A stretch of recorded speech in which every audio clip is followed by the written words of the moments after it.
just what I'd said about Hispanics. And then I said, okay, and if I can get something big, and Cromer said, you'll get a lot of money. And I said, can I get Demetrius Flannery's time cut? And up Hispanics because DEA wants to make big cases in Atlanta, if you didn't know, as a hub, like Chicago. Atlanta was a hub.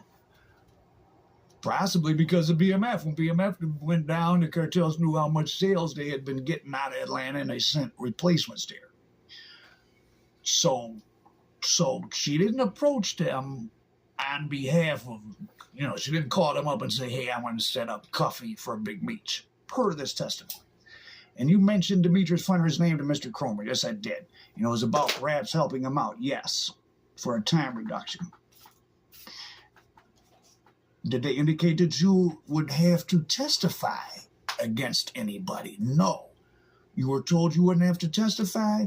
That's correct. They told me they would be deported back to Mexico once they did the drug bust with the Hispanics, and I wouldn't have to testify.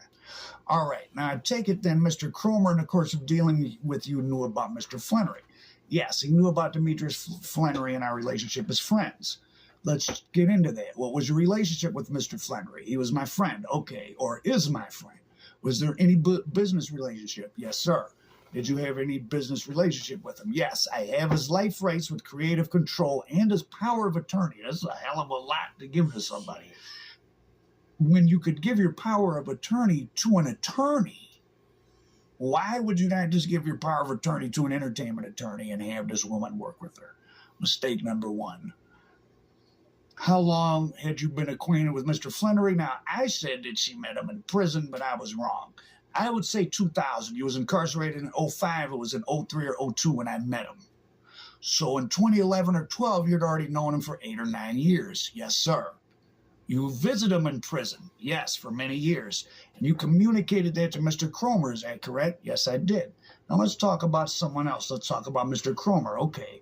At some point in time after 2011, which is when you became a CS, did you develop a relationship with Mr. Cromer? Yes, I did. What was the nature? Started as friends, then we became close friends and became sexually engaged. Sexual intercourse didn't start till maybe after 5 or 6 months, sometime in 2012.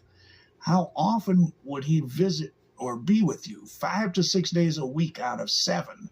So they were together. Now, there comes a time when you had conversations with another individual. Let's talk about Dion Gatling. Yes, sir.